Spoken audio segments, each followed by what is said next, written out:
तो आज का हमारा टॉपिक है योगा फॉर वुमेन। लेडीज़ के लाइफ के जो मेन मेन फेजेस होते हैं, जो अवस्थाएं होती हैं उनकी लाइफ में, उन सब में योगा कैसे उनको पॉजिटिवली इम्पेक्ट करता है, कैसे इफेक्ट करता है उनको योग। तो वो हम समझेंगे। तो कल हमने पढ़ लिया था need, importance and feature of yoga for adolescent girls. यहाँ तक हम थे। तो आगे वाले स्लाइड में जाएंगे। Are women eligible for yoga, ये हमने पढ़ लिया था।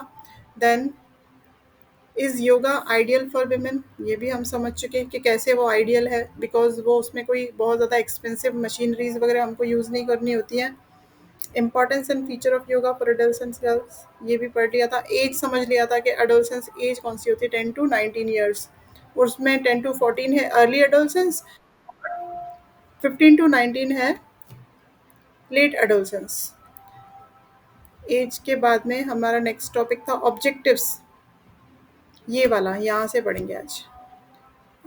ऑब्जेक्टिव्स भी हो गया था। Weight manage, promote mental clarity, yes. Need and purpose भी, और डाइट मैनेजमेंट तक हम लोगों ने कल कर लिया।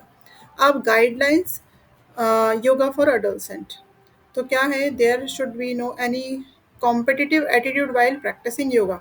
तो सबसे पहली बात तो हम ये समझें कि अब हम अभी हम किन पे वर्क कर रहे हैं। अभी हम अडोलसेंट गर्ल्स के साथ में योगा की प्रैक्टिस के बारे में डिस्कशन कर रहे हैं। तो किस तरह का प्रैक्टिस उनको ज़रूरी है। पहली बात तो उनको ये समझना ज़रूरी है कि योग कोई भी कंपटीशन की चीज़ नहीं है। There is no competition, there is no judgment in yog. तो बच्चों के माइंड में वहीं से ये चीज़ होनी चाहिए कि हम किसी दूसरे अपने फ्रेंड के साथ में, अपने किसी भी फ्रेंड जिनके जो भी हमारे साथ में योग करते हैं उनके साथ हमारा कोई कंपैरिजन या कोई जजमेंट हम नहीं करने बैठे हैं कि उनका आसन ज़्यादा अच्छा है या वो ज़्यादा फ्लेक्सिबल है। इस तरह से योग में, इस योग की फील्ड में ऐसी कोई चीज़ नहीं होती है। ये बच्चों को समझना ज़रूरी है।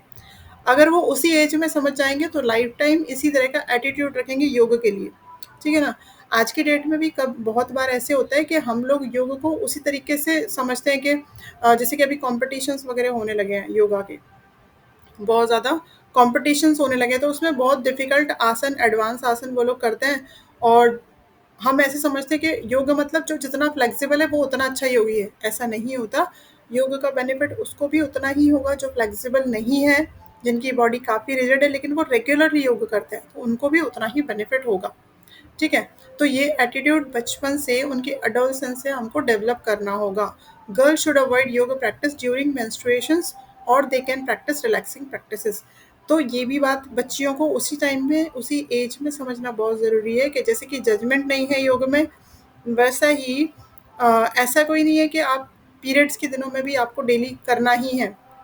मीन्स सारे फ्लेक्सिबिलिटी वाले आसन और सभी चीज़ें आप रेगुलर दिनों की तरह कर रहे हैं, ऐसा नहीं है। उस टाइम पे बॉडी को रिलैक्स करना होना बहुत ज़रूरी होता है, और उस टाइम पे बॉडी को रिलैक्सेशन की ज़रूरत होती है। तो ये किसकी रिस्पॉन्सिबिलिटी है? उनका जो टीचर है, जो उनके जो भी उनको सिखा रहे हैं, जो भी उनके कोच हैं, उनको ये बात बताना ज़रूरी है कि आपको, प्रैक्टिशनर को, मेंस्ट्रुएशन के टाइम पे बिल्कुल भी योगा या कोई भी प्राणायाम की कोई इतनी ज़रूरत नहीं होती है, ठीक है? बाकी टाइम करिए, जो कि उनके मेंस्ट्रुएशन को, वो साइकिल को और ज़्यादा हेल्दी बनाएँगे, बट उस टाइम पे नहीं। और अगर उस लड़कियों को उस एज की, अडोलसेंस एज की बात कर रहे हैं, कोई भी इंजरी या किसी भी तरह का कोई डिफ़िकल्टी है, कोई डिसीज़ है, तो उसके अकॉर्डिंग ही योगा का सेशन उनके टीचर ने लेना चाहिए। The practitioners sequence the asana should be initial to advance in order. तो कैसा कैसा आसन किस तरीके से बच्चों को करवाना चाहिए, जो कि इनिशियल लेवल पे बहुत सिंपल आसना से लेके धीरे धीरे उनको एडवांस की तरफ ले जाना चाहिए। ऐसा नहीं कि वहाँ वो आसन देख लिया तो आज ही हमने करवाना स्टार्ट कर दिया। पहले हमने अर्ध भुजंग आसन नहीं किया और हमने भुजंगासन करवाना स्टार्ट कर दिया। हमने उनको उष्ट्रासना करवाना स्टार्ट कर दिया। पहले बॉडी की फ्लेक्सिबिलिटी ग्रेजुअली इंक्रीज होती है, ठीक है? तो जब वो स्टार्ट करते हैं तो हमेशा किसी को भी, बच्चों के साथ में जब कभी भी किसी को आप योगा आसन करवा रहे हैं, तो पहले उनको सिंपल आसन से स्टार्ट करना होता है। देखना होता है उनकी बॉडी कितनी फ्लेक्सिबल है, किस आसन को वो आसानी से कर सकते हैं। द प्रैक्टिस सीक्वेंस ऑफ आसन, हाँ ये वाला हमने समझ लिया, ये वाला पॉइंट। किसी भी तरह के फोर्स या अंडर किसी सर्कमटेंसेस में आसनों को नहीं करना है। फ्री माइंड से रिलैक्स रहते हुए, इंजॉय करते हुए आसनों को हमेशा परफॉर्म करना चाहिए। Attain the final position step by step and maintain the same. तो कैसे करना होता है, जब भी किसी आसन में जाएंगे तो एकदम जर्क के साथ में हमने आइडियल पोजीशन में चलेगा, इस तरह से नहीं होता है। हमको स्टेप बाय स्टेप, मतलब 1 2 3 4 ऐसे, एक एक स्टेप। अब समझ लीजिए मैं आपको बोलूँ कि हमको वक्रासन करवाना है किसी को, तो क्या क्या स्टेप्स हो सकते हैं। सबसे पहले आप उनको दंडासन में आने के लिए बोलेंगे। वक्रासन मतलब ट्विस्टेड पोज, जिसमें हम स्पाइन को ट्विस्ट करते हैं। तो उसके क्या स्टेप्स हो सकते हैं, सीधा तो ये तो नहीं बोलेंगे चलिए वक्रासन कर लीजिए, ट्विस्टेड पोज कर लीजिए। आप पहले उनको इंस्ट्रक्ट करेंगे कि दंडासन की पोजीशन में आइए, देन राइट लेग को बेंड कर लीजिए नी से, और उसके बाद अपने नी को अपने इनर थाइस को अपने एब्डोमेन पे पूरी तरह से प्रेस कीजिए, एक्सेल कीजिए और देन टर्न हो जाइए। तो ये सारे स्टेप 4 5 6 डिपेंड करेगा आपके ऊपर कितने स्टेप्स में आ रहे हैं। तो आसन को एक सीक्वेंस में प्रॉपर फ्लो में और प्रॉपर स्टेप बाय स्टेप करवाना चाहिए, क्योंकि बचपन से जिस तरह की आदत हम बच्चों को जिस तरीके से आसन करवाएंगे उनको करेक्ट मेथड पता होगा करने का। और दूसरी बात है, yoga practice should be done on an empty stomach और लाइट स्टमक। या तो बच्चों को ये भी स्टार्टिंग में ही बता देना चाहिए। कई बार लोग बहुत मिस्टेक करते हैं कि वो फ्रेश भी नहीं होते, और कई बार बहुत से लोग योगा आसन की प्रैक्टिस कर रहे होते हैं काफ़ी लंबे टाइम से, और उनका कहना होता है कि हम इतने टाइम से आसन कर रहे हैं, हमको कोई बेनिफिट नहीं हुआ, और साथ में हमको कुछ हार्मफुल इफेक्ट्स भी दिख रहे हैं।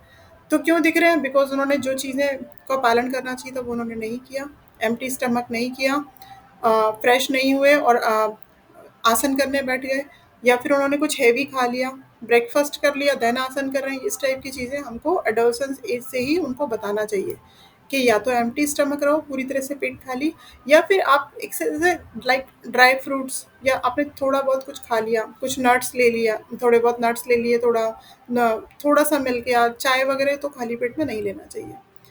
अम, ये वाला जो पीरियड है जिसके बारे में अभी हम बात कर रहे हैं लड़कियों की, तो वो जो पीरियड होता है वो कैसा होता है, उसका चाइल्डहुड से अडल्टहुड में आने का एक जो बीच का फेज़ है, ठीक है? तो मतलब इस टाइम पे ज़्यादा अवेयरनेस की ज़रूरत होती है, तो उनको बहुत अच्छी ट्रेनिंग देनी होती है, बिकॉज़ उनकी लाइफ में एक अलग ही फेज़ चल रहा होता है जब वो छोटे बच्चे से धीरे-धीरे बड़े हो रहे होते हैं। हुँ। और इस टाइम पे क्या होता है लड़कियों में, अ, अभी हम गर्ल्स की बात कर रहे हैं यहाँ पे, तो गर्ल्स में क्या होता है उनकी बॉडी में बहुत सारे फिजिकल चेंजेस आ रहे होते हैं। तो उन फिजिकल चेंजेस की वजह से हमको उनको बहुत अच्छे प्रॉपर गाइडेंस की ज़रूरत होती है, बिकॉज उनके अंदर काफ़ी से हार्मोनल चेंजेस हो रहे होते हैं, और हार्मोनल चेंजेस की वजह से ही उनकी बॉडी में काफ़ी सारे चेंजेस आते हैं। तो हमको काफ़ी चीज़ों की कंसिडरेशन के साथ में और उनको एनकरेज करते हुए उनसे योगा का प्रैक्टिस करवाना चाहिए, क्योंकि उनका मेंटल लेवल, मेंटल जो होता है ना कंडीशन, उस टाइम उतनी अच्छी नहीं होती, बिकॉज वो काफ़ी सारी अंदर से कुछ काफ़ी सारी चीज़ों को फेस कर रहे होते हैं, लेकिन किसी को प्रॉपर वो बता नहीं पाते उस टाइम पे। 11th हमारा जो पॉइंट्स है, physical movements from one posture to another provide strength. तो जैसे कि हमारे कई सारे पोस्चर्स ऐसे होते हैं जिसमें हम एक पोस्चर से दूसरे पोस्चर में जाते हैं, जैसे कि हम सूर्य नमस्कार को भी यहाँ पे समझ सकते हैं। उसमें क्या होता है, डायनेमिकली एक स्टेप छोड़ा हमने, दूसरे स्टेप में गए, दूसरा छोड़ा तीसरे में गए, तो उसमें डायनेमिकली एक स्टेप के बाद दूसरी स्टेप चेंज होती है। इस तरह के आसनों से एडोलसेंस एज में क्या बेनिफिट होता है, उनकी बॉडी की फ्लेक्सिबिलिटी इंप्रूव होती है, बॉडी का स्ट्रेंथ इम्प्रूव होता है, और उनकी एक ओवरऑल हेल्थ जो है फिजिकल मेंटल दोनों एनहेंस होता है। उनके बोन्स इस एज में क्या हो रहा है, बोन्स बन अच्छे मजबूत हो रहे होते हैं, मसल्स ग्रो हो रहे होते हैं। तो ये सारी चीज़ें अगर योग करेंगे बच्चे, तो उनमें बहुत अच्छी पर्सनैलिटी डेवलप होगी उनकी। ठीक है, तो इन सब चीज़ों का ख्याल रखते हुए हम उनको आसन प्राणायाम सब चीज़ें देनी चाहिए, और उनको बताना चाहिए कि आसन को किस तरीके से प्रैक्टिस करना है, कितने मिनट का प्रैक्टिस रखना है, किसके क्या बेनिफिट्स हैं। इस तरह की प्रॉपर गाइडेंस के साथ में अच्छे एक हेल्दी एटमॉस्फेयर में, अच्छे वातावरण में हमको उनको योग का प्रैक्टिस करवाना चाहिए, जैसे कि विदाउट हेजिटेशन सारी चीज़ें हमारे साथ हमको कोऑपरेट कर पाएँ बच्चे।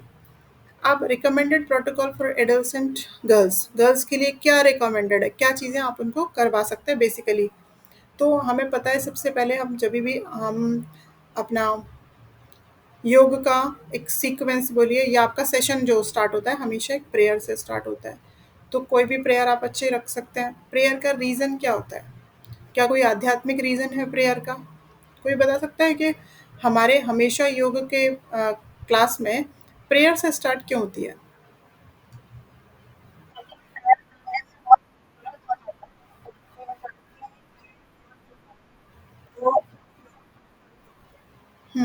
और कोई बता सकता है? ये तो है, जो कुछ रीज़न आपको पता है वो भी है।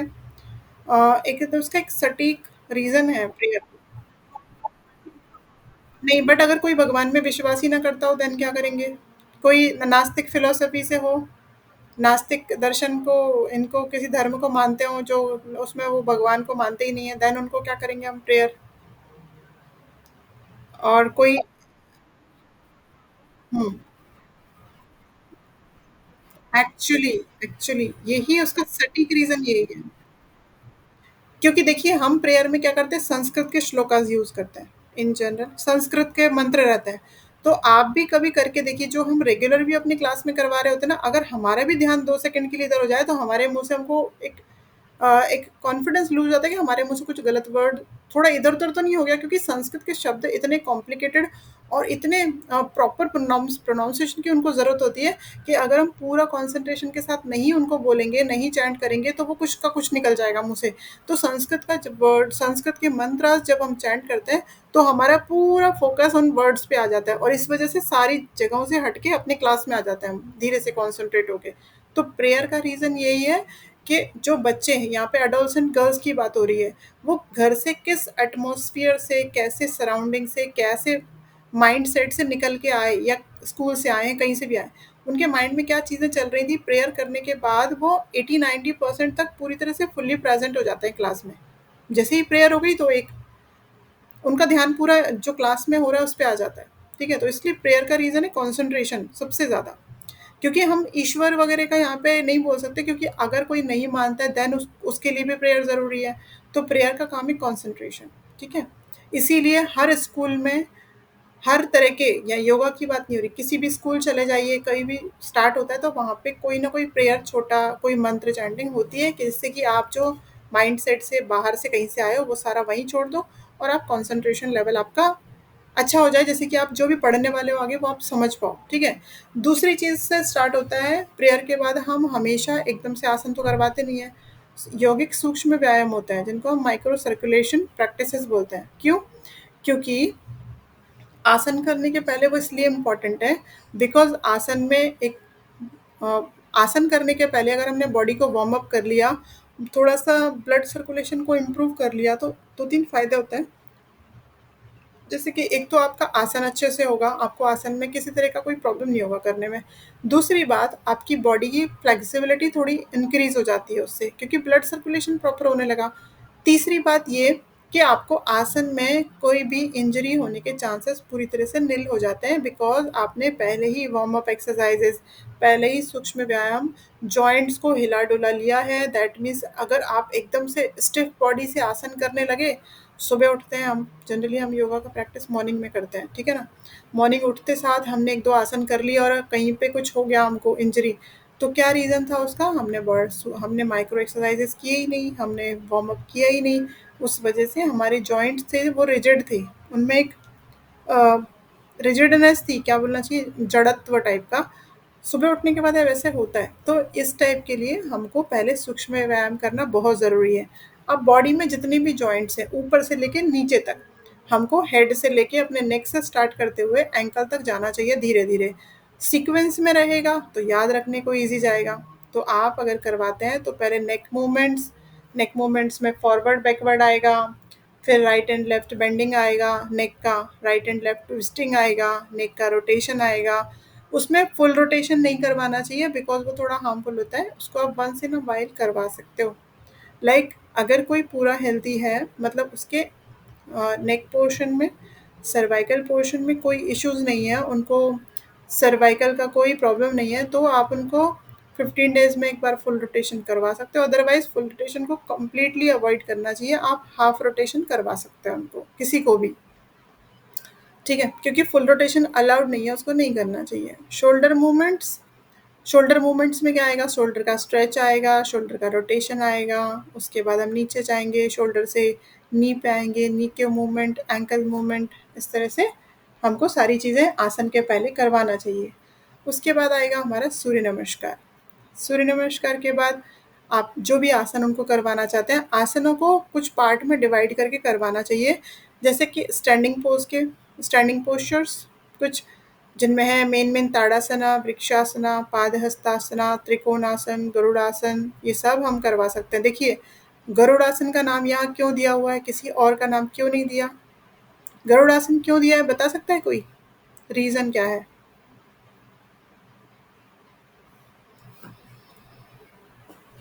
हेलो? नहीं पता है तो कोई बात नहीं है, आप बता दीजिए कि नहीं पता।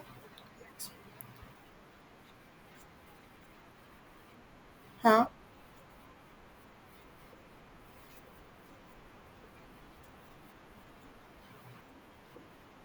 हाँ।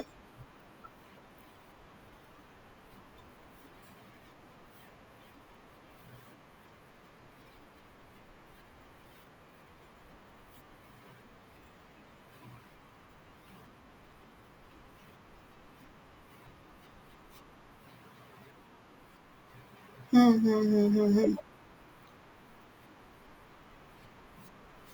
हुँ, हुँ।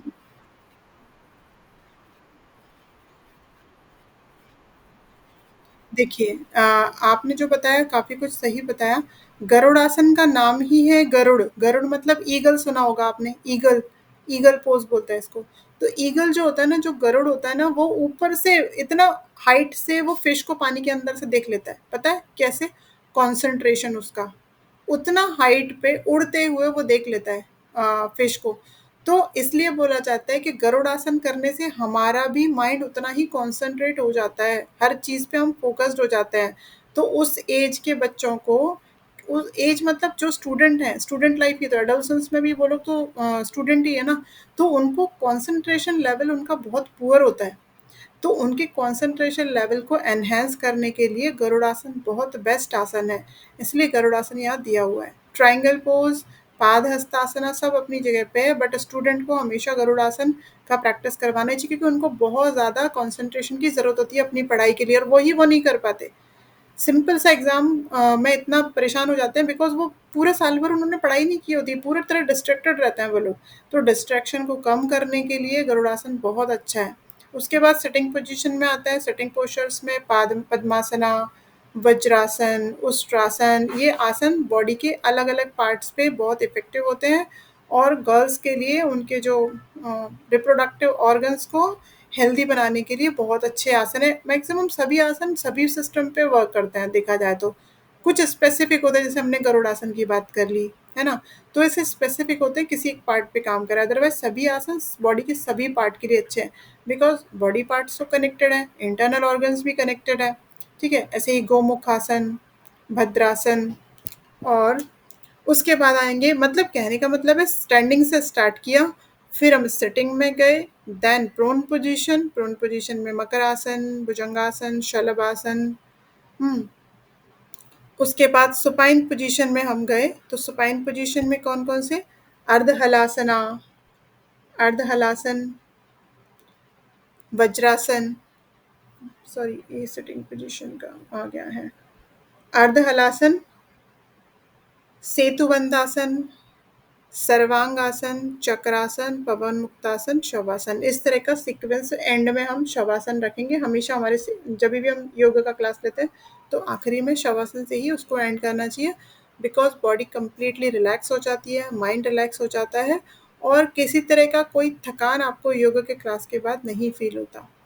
उसके बाद हम कपालभाति बाद में कर सकते हैं। कपालभाति को आप स्टार्टिंग में भी कर सकते हैं, बट जनरली हम क्लास को स्टैंडिंग में स्टार्ट करते हैं, स्टैंडिंग पोजीशन में। तो हमारे प्राणायाम से पहले कपालभाति आ सकता है।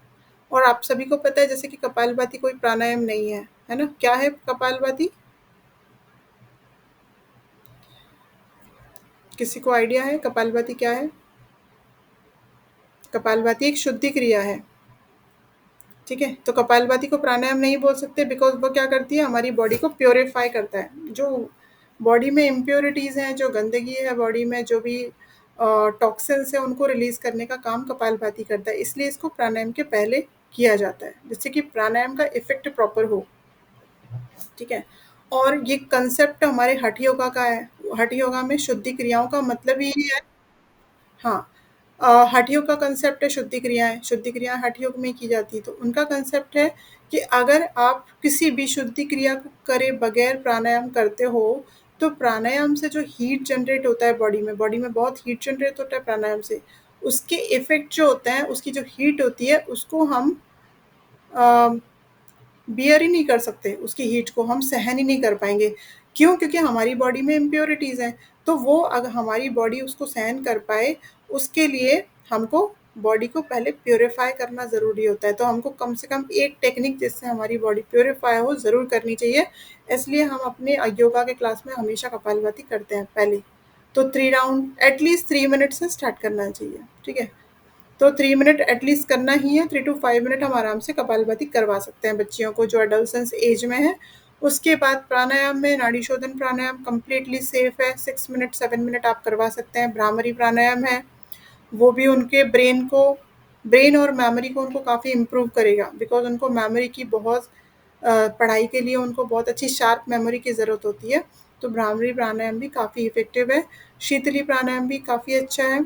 और फिर ध्यान, ध्यान मीन्स ध्यान का कंसेप्ट तो इतने छोटे बच्चे नहीं समझते हैं, बट हम उनको कोई ऑब्जेक्ट देके ध्यान करवा सकते हैं। विदाउट ऑब्जेक्ट ध्यान में उनको थोड़ी मुश्किलें आ सकती हैं, तो हम उनको ध्यान त्राटका ध्यान कभी कभी ओमकार ध्यान, इस तरह का ओमकार मेडिटेशन वगैरह चीज़ें दे सकते हैं। विदाउट ऑब्जेक्ट का ध्यान इतनी कम एज में बच्चे नहीं कर पाएंगे, आंखें बंद करके जस्ट बैठे रहेंगे और हमको नहीं पता चलेगा और टाइम कंप्लीट हो जाएगा 5 मिनट। तो उनको ऑब्जेक्ट देके ध्यान करवाया जा सकता है और उसके बाद में एंड में शांति पाठ करके क्लास को आप एंड कर सकते हैं। प्रेयर जो बताई थी, कोई भी प्रेयर आप स्टार्ट कर सकते हो। उनको स्टार्टिंग में जो बताया था प्रेयर, कोई भी सहना भवतु भी कर सकते हैं। उसके बाद जो हमने यौगिक क्रियाओं की बात की, तो यहाँ पे हम पिक्चर के साथ समझ रहे हैं, तो उसमें नेक मूवमेंट से स्टार्ट किया था, फॉरवर्ड एंड बैकवर्ड बेंड किया था। इसमें अगर किसी को सर्वाइकल का इशू किसी बच्चे को है, तो हम उनको डाउनवर्ड जो फॉरवर्ड बेंडिंग होती है ना, वो नहीं करवाते हैं, उनको केवल नेक को सामने रखने बोलते हैं। इनहेल करके अपवर्ड और एक्सहेल करके सामने, उसको डाउनवर्ड नहीं करेंगे, बिकॉज उनको नेक में अगर कुछ इशू है तो। राइट एंड लेफ्ट बेंडिंग, ये हुआ नेक का दूसरा। उसके बाद नेक का रोटेशन, इसमें पीछे की तरफ जो रोटेशन दिख रहा है वो अवॉइड करना है, केवल आप हाफ कर सकते हो, लाइक इस तरीके से, half half rotation of the neck. उसके बाद शोल्डर्स के काफ़ी सारे मूवमेंट्स हैं, वो आप करवाइए पहले, ये सूक्ष्म क्रियाएं चल रहे हैं। फिर नी के मूवमेंट आए, शोल्डर के बाद हम नी के मूवमेंट्स पे आएंगे। नी के मूवमेंट्स करवाइए, बेंडिंग, अलग अलग डिफरेंट डिफरेंट टाइप के हम उनको कुछ मूवमेंट्स करवा सकते हैं। उसके बाद एंकल रोटेशन, नी के बाद एंकल पाएंगे, मतलब यहाँ से ये समझ रहे हैं कि हम एक फ्लो में और एक सीक्वेंस में चल रहे हैं। सीक्वेंस डिस्टर्ब होगा तो ना ही हमको याद रखने में आसानी जाएगी, ना ही स्टूडेंट को पता चलेगा कि कल क्या किया था। तो ऊपर से नीचे तक एक सीक्वेंस में, एक फ्लो में हमेशा करवाइए चीज़ें। एंकल का रोटेशन दोनों पैरों से क्लॉकवाइज देन एंटी क्लॉकवाइज। और उसके बाद सूर्य नमस्कार था थर्ड। तो सूर्य नमस्कार के हर एक आसन, जैसे हमने पहले डिस्कस किया कि जो आसन, जो स्टेप्स लगातार चेंज होते रहते हैं, वो हमारी बॉडी की फ्लेक्सिबिलिटी को, हमारी बॉडी के स्ट्रेंथ को बहुत अच्छे से इंक्रीज करते हैं। तो सूर्य नमस्कार में सेम वही चीज़ें होती हैं, हम एक के बाद एक आसन चेंज करते जाते हैं, नमस्कार आसन, फिर हस्तोत्तानासन। और दूसरी बात, सूर्य नमस्कार एक ऐसा आसनों का कॉम्बिनेशन है जिसमें बॉडी के हर पार्ट पे काम होता है, कोई भी पार्ट उससे छूटता नहीं है। इसलिए सूर्य नमस्कार को बेस्ट कहा जाता है कि आप 4 5 6 8 10 सूर्य नमस्कार करके भी प्राणायाम कर लेंगे तो आपका कंप्लीट हुआ योगा, योग साधना। ऐसा दूसरे आसन करने के लिए कभी नहीं भी टाइम है तो सूर्य नमस्कार करके आप प्राणायाम कर सकते हैं। पादहस्तासना, अश्व संचालन, पर्वतासन, साष्टांग नमस्कार, देखिए बॉडी के सारे पार्ट्स पे काम हो रहा है। भुजंगासन, फिर पर्वतासन, फिर अगेन अश्व संचालन आसन, फिर पादहस्तासना और फिर हस्तोत्तानासना के बाद में नमस्कार आसन। इस तरह से बॉडी के हर एक पार्ट पे सूर्य नमस्कार काम करता है, फ्लेक्सिबिलिटी को इंक्रीज करता है और बॉडी की स्ट्रेंथ को इंक्रीज करता है। Surya Namaskar is considered as a complete yoga practice, कोई कंप्लीट योगा प्रैक्टिस माना जाता है, बिकॉज इसमें ऐसे आसनों का कॉम्बिनेशन है जो हमारी ओवरऑल बॉडी पे काम करता है।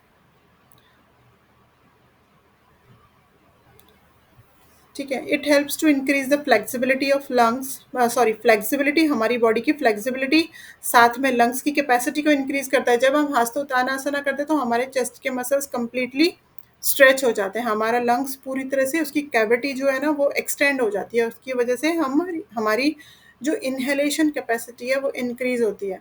तो इस तरह से हमारे इंटरनल ऑर्गन्स, हमारे बॉडी के आउटर जो पार्ट्स हैं उन सब पे बहुत अच्छे से पॉजिटिवली वर्क करता है, स्ट्रेंथ को इंक्रीज करता है और हमारे स्पाइन को हेल्दी रखता है सूर्य नमस्कार।